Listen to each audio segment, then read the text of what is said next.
Engkau, meninggikan Engkau.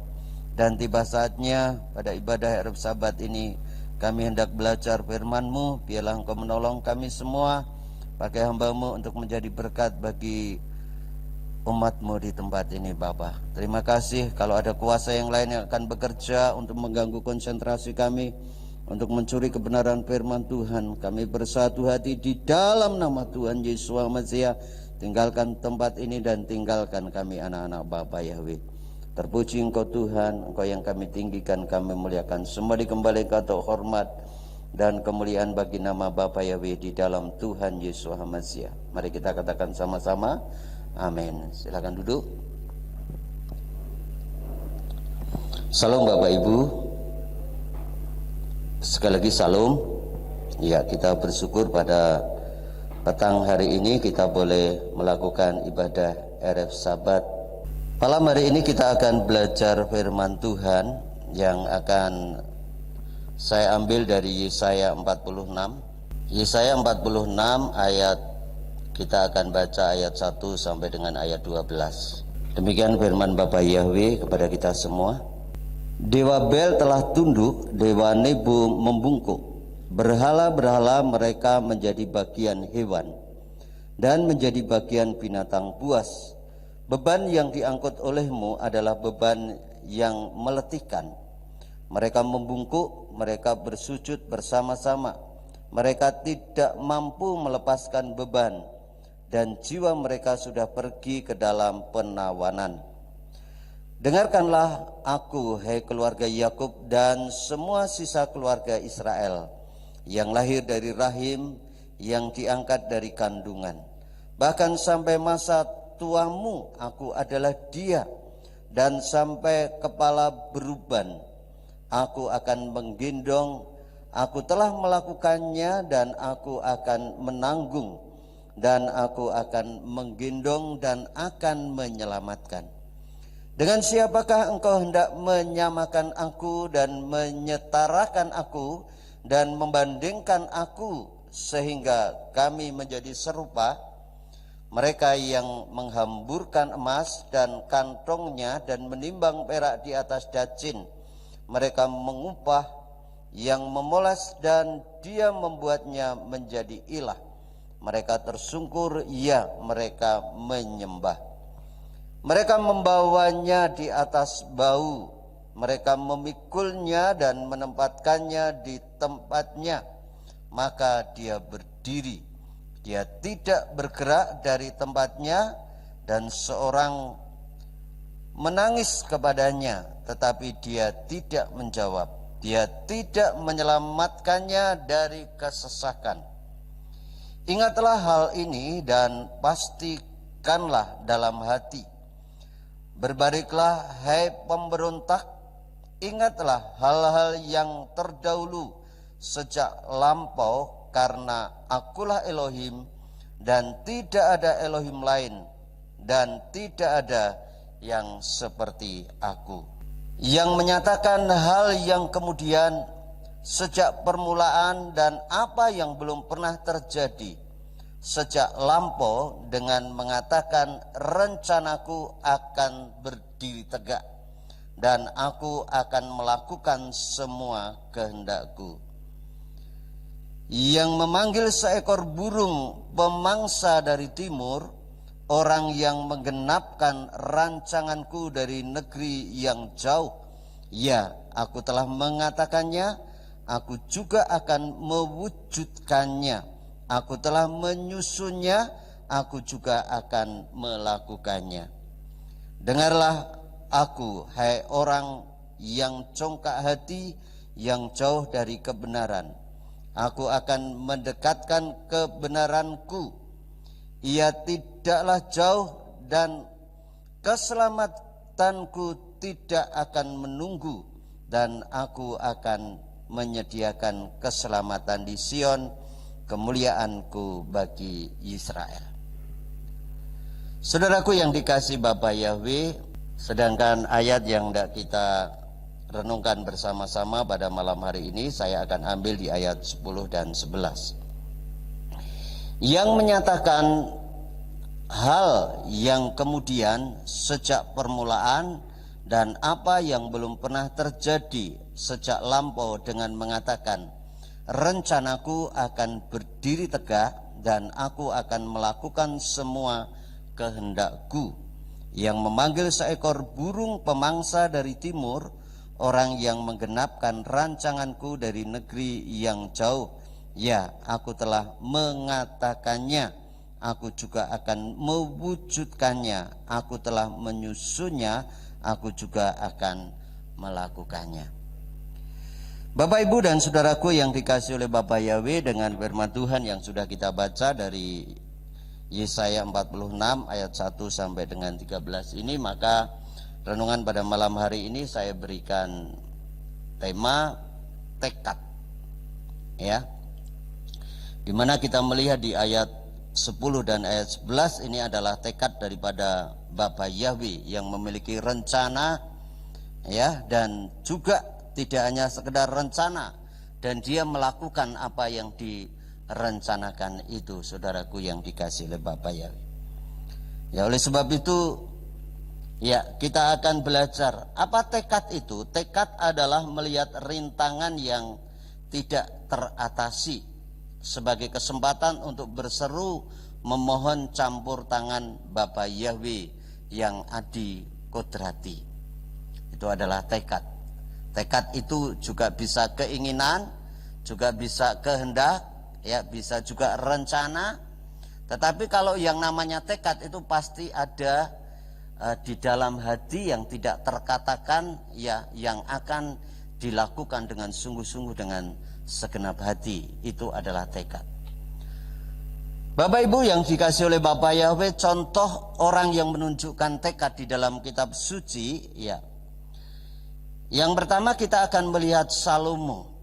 Salomo memerintahkan untuk mendirikan suatu rumah bagi nama Tuhan dan bagi kerajaan bagi dirinya sendiri. Kita akan melihat di 2 Tawarik 2 ayat 1. 2 Tawarik 2 ayat 1, demikian firman Bapa Yahweh. Dan Salomo memerintahkan untuk membangun sebuah rumah bagi nama Yahweh dan sebuah istana untuk kerajaannya.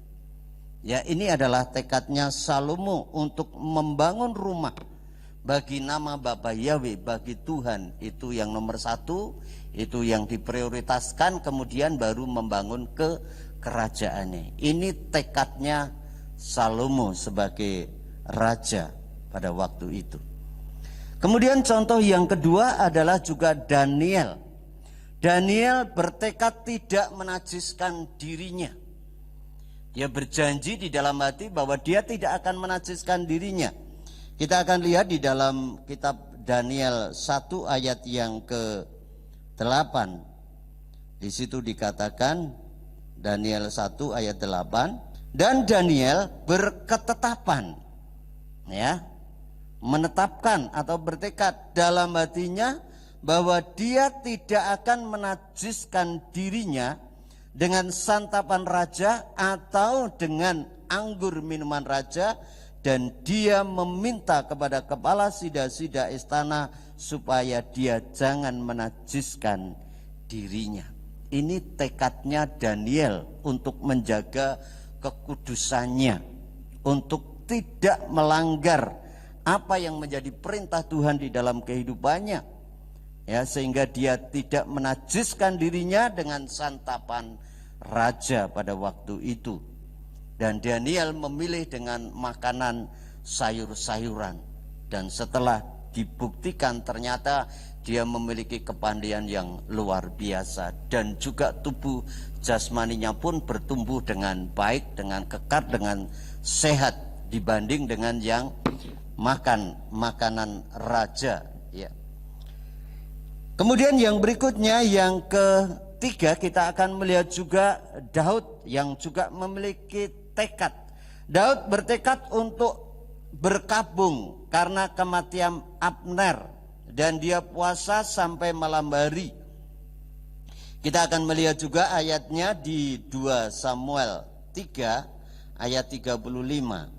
2 Samuel 3 ayat 35, demikian firman Bapa Yahweh kepada kita. Dan seluruh rakyat datang kepada Daud dan meminta Daud untuk makan selagi hari belum siang. Namun Daud bersumpah dan berkata, biarlah Elohim melakukan kepadaku bahkan lebih lagi jika aku mengecap roti atau sesuatu sebelum matahari terbenam. Dia berkabung atas kematian Abner, saudaraku. Dan karena Abner ini orangnya Saul yang bergabung dan membantu Daud, maka ketika dia mati, dia berkabung luar biasa sampai bersumpah, dan dia ini tekadnya, ya, dia tidak makan sampai malam hari. Walaupun dibujuk, dikatakan, dan seluruh rakyat datang kepada Daud dan meminta Daud untuk makan selagi hari belum siang. Tetapi Daud sudah bertekad untuk berkabung atas kematian Abner yang dia pandang juga orang yang berjasa di dalam kehidupannya. Kemudian yang berikutnya kita melihat juga contoh di dalam kitab suci murid-murid Yesua yang juga bertekad mengumpulkan sumbangan, saudaraku, untuk pekerjaan Bapak Yahweh, diakonia. Kita akan lihat di dalam Kisah Para Rasul, Kisah 11 ayat 29. Di situ dikatakan demikian firman Bapak Yahweh, dan para murid masing-masing dari mereka menetapkan sesuatu. Para murid menetapkan sesuatu, bertekad untuk sesuatu sesuai dengan yang ia mampu untuk mengirimkannya sebagai diakonia, yaitu mengirimkan sumbangan, mengirimkan persembahan untuk diakonia kepada saudara-saudara yang ada di Yudea. Ini tekad para murid-murid Yesua pada waktu itu. Kemudian satu lagi kita akan melihat contoh yang berikutnya di dalam kitab suci, orang yang memiliki tekad, yaitu Rasul Paulos. Rasul Paulos bertekad untuk tidak mengetahui apa-apa tentang orang lain kecuali Yesua. Kita akan lihat di dalam 1 Korintus 2 ayat 2. 1 Korintus 2 ayat 2, demikian firman Bapak Yahweh. Sebab aku telah memutuskan untuk tidak mengetahui apapun dari antara kamu kecuali Yesua HaMasiah, dia yang bahkan telah disalibkan. Ini tekad daripada Rasul Paulos. Dia ingin mengenal, dia ingin mengetahui lebih dalam tentang Yesua. Kadang-kadang manusia, ya, orang itu kalau ada hal sedikit rasa ingin tahunya luar biasa. Ada apa sedikit gitu, wah, pertanyaannya luar biasa terhadap orang lain. Ya, tetapi berbeda dengan tekadnya daripada Rasul Paulos ini, dia memiliki tekad untuk tidak mengetahui apa-apa tentang orang lain, tetapi dia hanya ingin mengetahui apa-apa tentang pribadi Yesua HaMasiah yang adalah Tuhan dan Juru Selamatnya, saudaraku.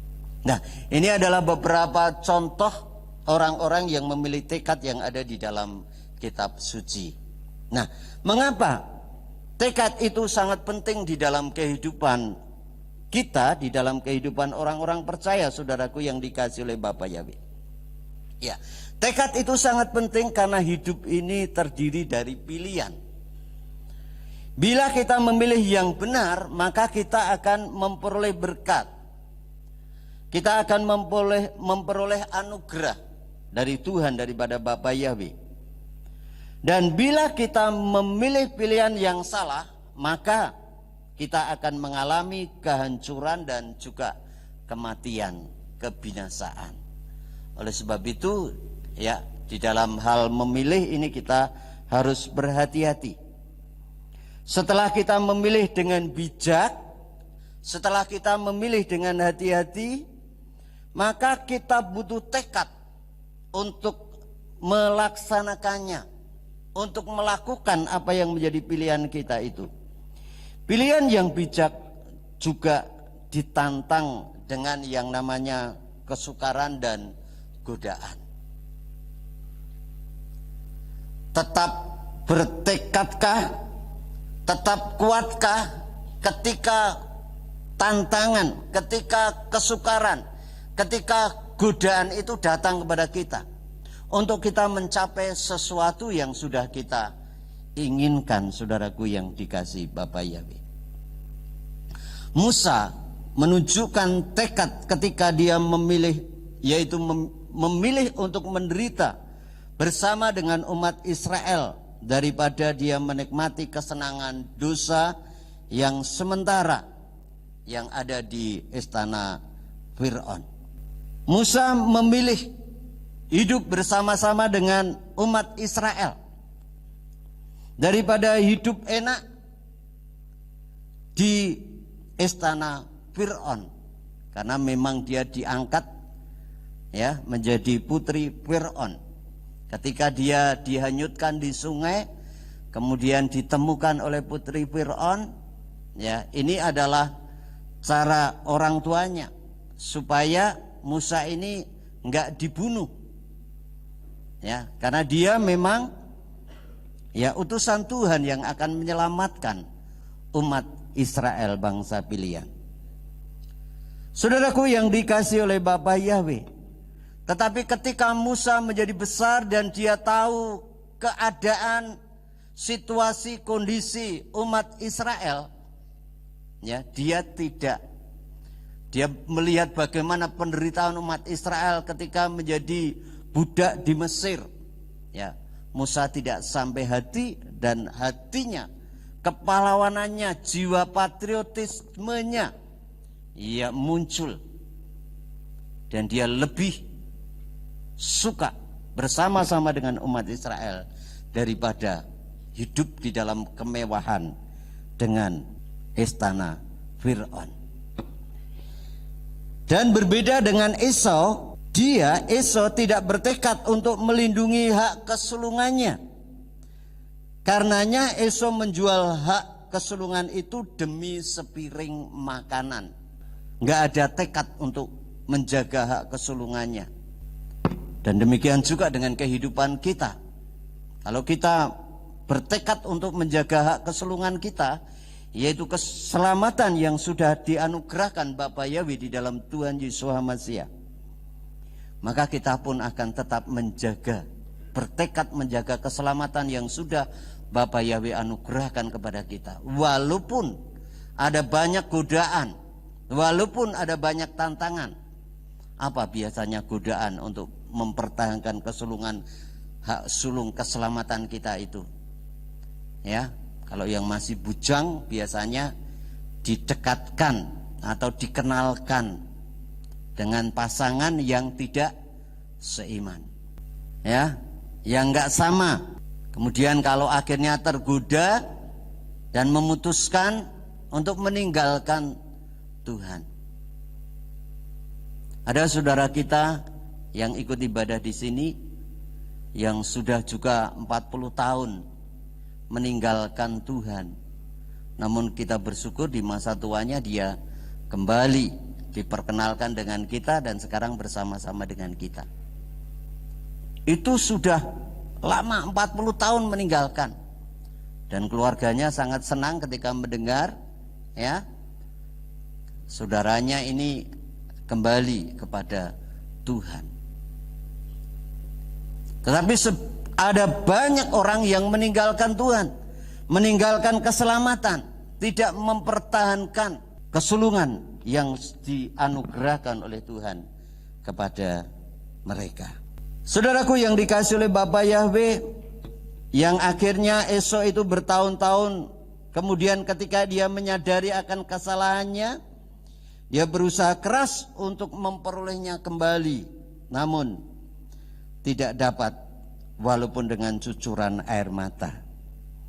Mari kita akan buka di dalam Ibrani 11 ayat 25. Ibrani 11 ayat 25, di sana firman Tuhan mengatakan, ini adalah dengan Musa tadi, dengan lebih memilih menderita sengsara bersama Elohim daripada untuk sementara merasakan kenikmatan dosa. Ini adalah Musa tadi yang walaupun dia harus meninggalkan kemewahan istana Raja Fir'aun, Ya, dia lebih baik bersama rakyat bangsa Israel. Kemudian tentang Esau ini di dalam Ibrani juga, Ibrani 12 ayat yang 16 dan 17. Di situ dikatakan, jangan ada seorang pun yang menjadi pencabul atau yang bernafsu rendah sebagai Esau, yang demi sepiring makanan dia telah menyerahkan hak kesulungannya. Sebab kamu tahu pula bahwa sesudahnya ketika ingin mewarisi berkatnya, dia ditolak karena dia tidak mendapatkan tempat pertobatan, sekalipun telah mencarinya dengan cucuran air mata. Saudaraku yang dikasihi oleh Bapak Yahweh, jadi sekalipun dengan usaha yang luar biasa, ya, namun karena hak kesulungannya itu sudah dijual, maka walaupun dia akan mendapatkan kembali, maka tidak mendapatkannya sekalipun dengan cucuran air mata. Saudaraku yang dikasihi oleh Bapak Yahweh, yang selanjutnya, jangan pernah menyerah dalam hidup kita ini. Kita punya keinginan, kita punya cita-cita, kita punya tujuan yang kita sertai dengan tekad. Ya, jangan pernah menyerah, berhenti di tengah jalan oleh karena kesukaran. Mula-mula tugas itu tampaknya kadang-kadang sukar, ya, lalu juga kadang-kadang mustahil, tetapi endingnya itu kalau kita tetap melakukannya, kita tetap memiliki tekad untuk mencapai itu, maka endingnya akan selesai. Kalau kita melihat bagaimana Bapak Gembala kita dulu ketika memberitakan, mengajarkan tentang kebenaran nama Bapak Yahweh, ya, seperti apa kesukaran, kesulitan yang dihadapi, ya, yang nampaknya mustahil. Gereja ini kalau dipikir bagaimana keadaan kita, bagaimana jemaat, mustahil kita bisa membuat, ya, membangun gereja semewah ini, saudaraku. Tetapi kemustahilan itu akhirnya juga berlalu, dan kenyataannya Bapak Yahweh menolong dan memberikan kepada kita. Juga untuk visi-visi yang lain, saudaraku yang dikasihi oleh Bapak Yahweh, mestinya harus ada kegigihan, tekad kita untuk mencapai, untuk menyelesaikan, untuk melakukan dan melaksanakannya. Untuk mencapai suatu tujuan itu dibutuhkan lebih daripada keahlian, dibutuhkan tekad. Dan ini berarti kita menolak setiap gangguan seperti patah semangat, kemudian keraguan-raguan, dan seringkali, saudaraku, kegagalan bukan disebabkan oleh kurangnya bakat atau kurangnya kemampuan. Kegagalan seringkali juga disebabkan kurangnya ketekunan pada masa-masa sukar yang datang kepada kita. Ketika Bapak Yahweh hendak melakukan sesuatu yang besar, dia memulainya dengan kesukaran. Ketika dia hendak melakukan sesuatu yang dahsyat, dia memulainya dengan kemustahilan. Dan kita semua mengalami, saudaraku yang dikasihi oleh Bapak Yahweh. Kemudian mungkin saat-saat ini pun kita punya tujuan, kita punya cita-cita, kita punya sasaran yang sudah direncanakan dan diprogramkan. Tentunya kita juga masih menghadapi tantangan, masih menghadapi kesukaran. Program-program apa saja yang sudah kita rencanakan, mari jangan hanya sekedar keinginan dan program berhenti, tapi kita bertekad untuk mewujudkannya, saudaraku yang dikasihi Bapak Yahweh. Visi dan misi dari Bapak Gembala kita, mari kita juga ikut mendukung, kita ikut bertekad untuk mensukseskannya. Kemudian dengan hadirnya Mas Simeon, Mbak Elvina, yang juga kalau kita gambarkan tadi juga seperti Musa juga ya. Sudah bekerja mapan secara sekuler, gaji sudah mapan, kemudian ditinggalkan untuk bersama-sama dengan kita melayani pekerjaan Bapak Yahweh di tempat ini. Ini juga bukan hal yang mudah, saudaraku. Ya.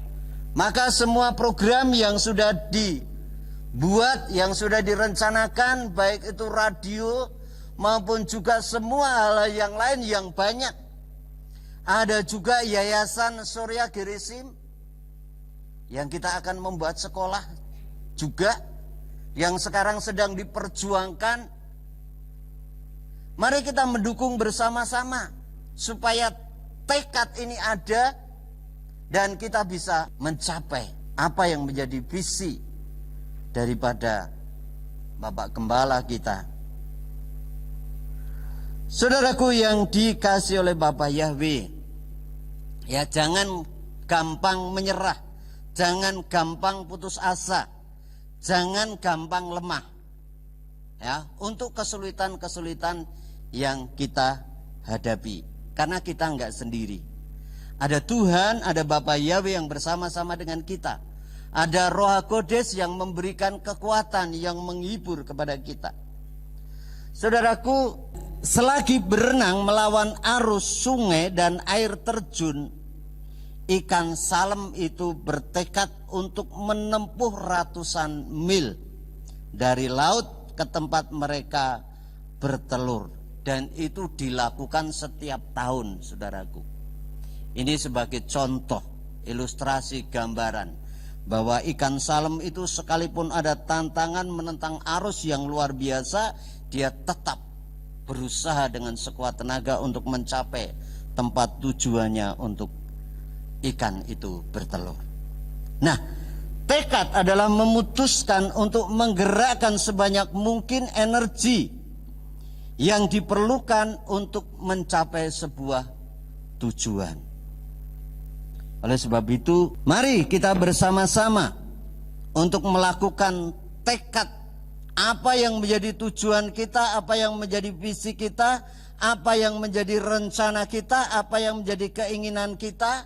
Itu jangan hanya sekedar keinginan, tetapi sungguh-sungguh dari dalam hati kita ini ada tekad untuk mewujudkannya, untuk membuat sukses, untuk membuat berhasil.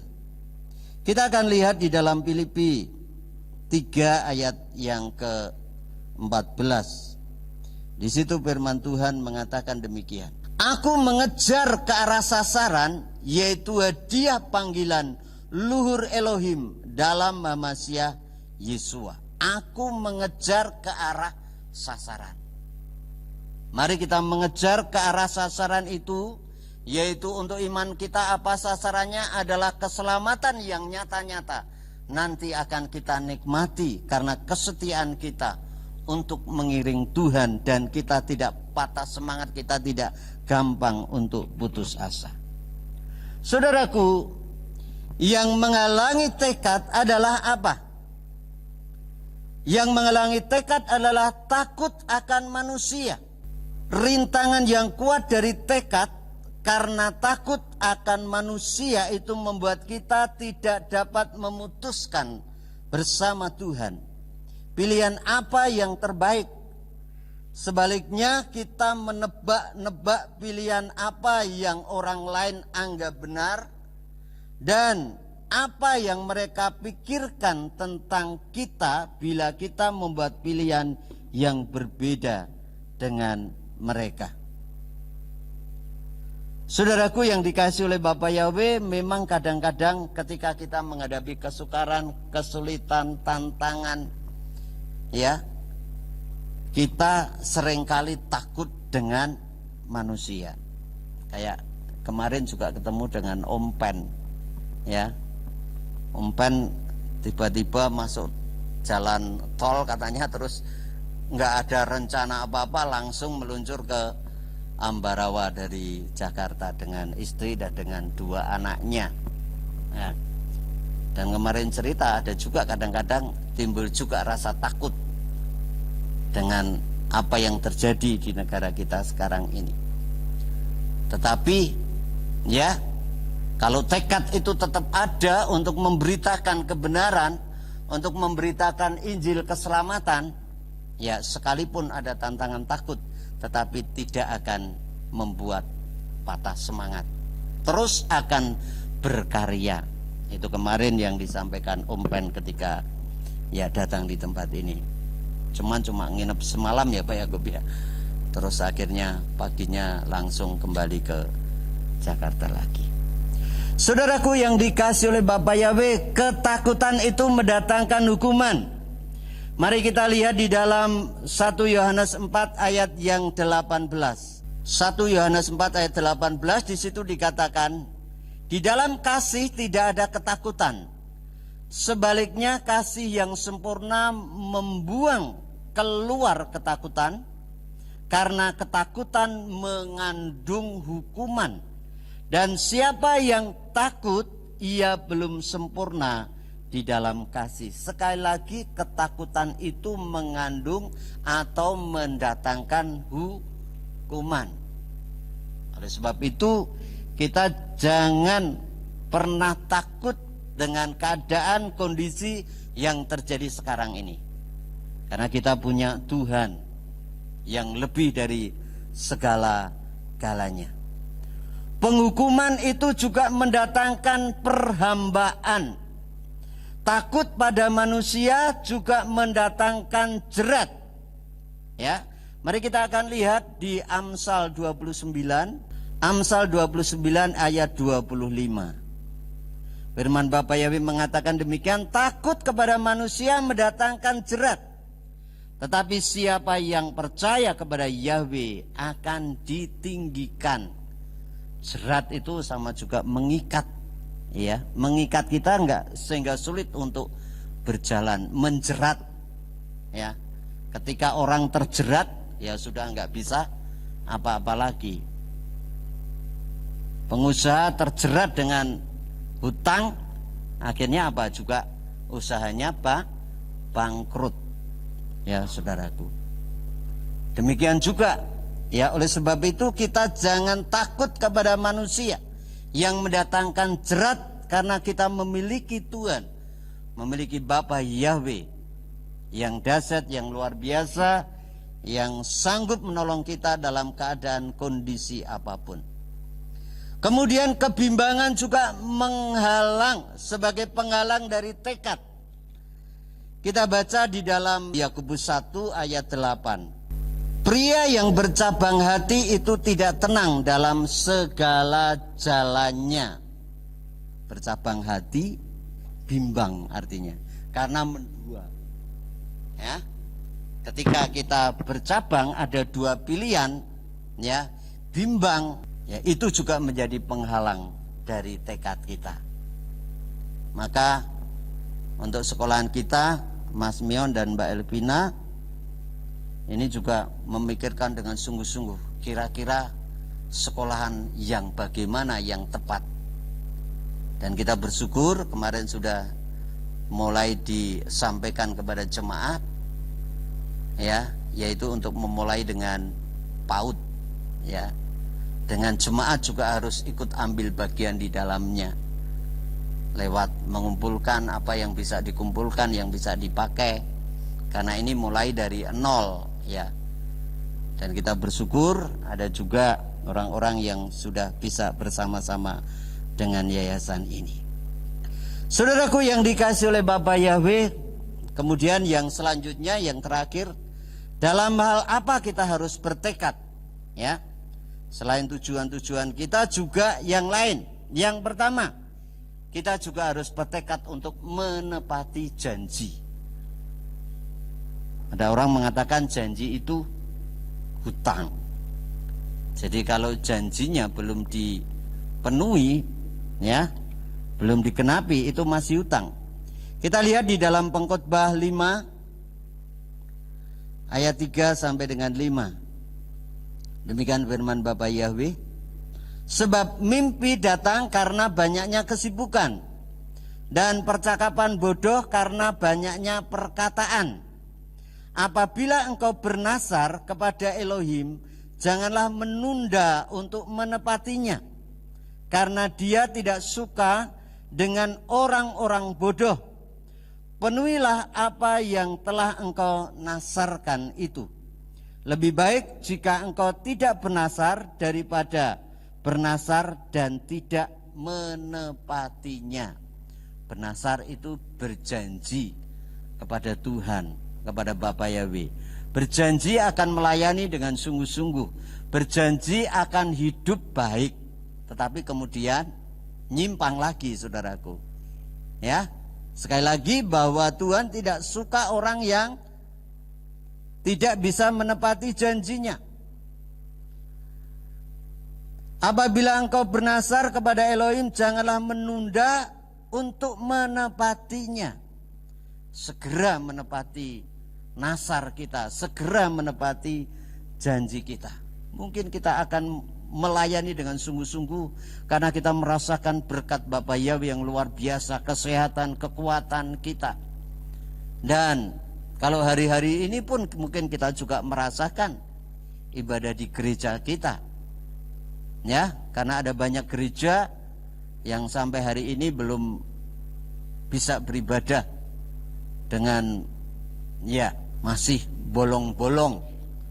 Kadang juga ada yang dijadwal, anak yang 10 tahun ke bawah enggak boleh. Ya. Tempat kita 1 tahun aja ikut ibadah. Ilin kalau ikut ibadah di situ mau ikut angkat-angkat tangan juga, ya, ikut menikmati, saudaraku, ya. Bahkan dulu dari 5 hari, ya, 5 hari sudah ikut ibadah perayaan Tabernakal di tempat ini. Saudaraku yang dikasihi oleh Bapa Yahweh, jadi kalau kita sudah bernasar, ada janji dari hidup kita, bernasar kepada siapapun, segera ditepati. Kemudian yang kedua, apa yang harus kita tekati juga, yaitu mencari Tuhan dengan segenap hati. Daud adalah orang yang berkenan di hati Bapa Yahweh, dan tekadnya untuk mencari wajah Tuhan merupakan motivasi sepanjang hidupnya. Kita akan lihat di dalam Mazmur 119. Mazmur 119 ayatnya yang kedua. Di situ dikatakan demikian. Diberkatilah mereka yang memelihara kesaksiannya, yaitu kesaksian Bapa Yahweh, yang mencari Dia dengan segenap hati, yang mencari Tuhan, yang mencari Bapa Yahweh dengan segenap hati. Mari ini juga menjadi tekad kita, Bapak Ibu, saudaraku yang dikasihi oleh Bapa Yahweh. Ya, jangan dikalahkan dengan motivasi-motivasi yang salah, dan juga sikap hati yang salah di dalam kita mengiring Tuhan, di dalam kita ikut ambil bagian di dalam melayani pekerjaan Tuhan. Jangan dikalahkan dengan itu, saudaraku yang dikasihi Bapa Yahweh, supaya kita benar-benar merasakan anugerah yang luar biasa yang selalu diberikan oleh Bapa Yahweh kepada kita, seperti yang dirasakan oleh Daud. Kemudian yang ketiga, saudaraku, hal apa yang harus kita tekadkan, kita bertekad, yaitu juga menjaga hati nurani yang murni. Rasul Paulus menugaskan Timotius muridnya untuk berpegang kepada iman dan dengan hati nurani yang murni, dan bila menolak imannya atau menolak, maka imannya akan kandas. Mari kita akan lihat di dalam Kisah Para Rasul 24 ayatnya yang ke-16. Dalam hal ini aku melatih diriku sendiri untuk selalu memiliki nurani yang tidak tercela di hadapan Elohim maupun manusia. Kemudian di ayat yang 15, sambil memiliki pengharapan kepada Elohim, yang hal ini pun mereka sendiri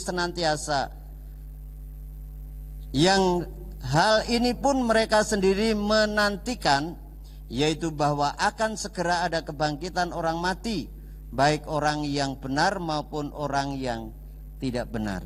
Saudaraku yang dikasihi oleh Bapa Yahweh, rentetan daripada ayat-ayat ini adalah Paulos menugaskan kepada Timotius muridnya untuk berpegang kepada iman dan dengan hati nurani yang murni. Dan sekali lagi, kalau Timotius menolak, maka imannya akan kandas. Demikian juga Paulos terhadap dirinya sendiri juga dia berkata, seperti ayat yang sudah kita baca di ayat 16 tadi. Dan dalam hal ini aku melatih diriku sendiri untuk selalu memiliki hati nurani yang tidak tercela di hadapan Elohim maupun manusia. Sekali lagi, tidak tercela di hadapan Elohim dan di hadapan manusia. Ya, bagaimana dengan kita? Ya, nurani kita, kehidupan kita, ya, pekerjaan kita, saudaraku, kegiatan kita, apakah juga tidak tercela di hadapan Elohim dan di hadapan manusia?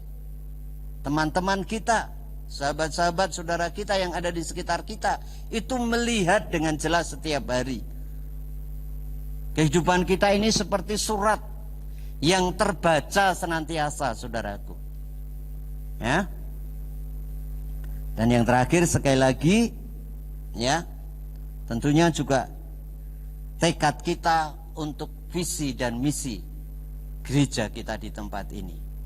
Kita bersama-sama, ya, mendukung, ya, membantu, mensukseskan. Jangan kita berada di gereja ini, kita melayani di tempat ini, tetapi tidak mendukung visi yang ada di tempat ini. Nah, ini salah. Ya, kita berada di kandang yang salah. Ketaatan, penundukan diri itu harus selalu ada di dalam kehidupan kita, supaya kita semua merasakan sukacita. Jangan sampai para pemimpin kita itu memimpin kita dengan keluh kesah, dengan sambat setiap saat, saudaraku. Tapi biarlah mereka melakukannya dengan sukacita, dengan senang, karena kita sama-sama melakukan apa yang menjadi kehendak Tuhan di dalam kehidupan kita melalui otoritas yang ada di tempat ini. Saudaraku yang dikasihi oleh Bapa Yahweh, inilah firman yang bisa saya bacakan, kiranya menjadi berkat bagi saudara-saudara semua, yaitu mari keinginan kita, ya, kita sertai, tujuan kita sertai dengan tekad yang besar untuk mensukseskan bersama-sama dan untuk hormat dan kemuliaan Bapa Yahweh, bukan untuk kemuliaan kita. Kalau kita mencari pujian bagi diri kita sendiri, namanya kita mencuri kemuliaan Tuhan. Tapi biarlah semua untuk hormat dan kemuliaan bagi nama Bapa Yahweh di dalam Tuhan Yesus Hamasiah. Ini saja.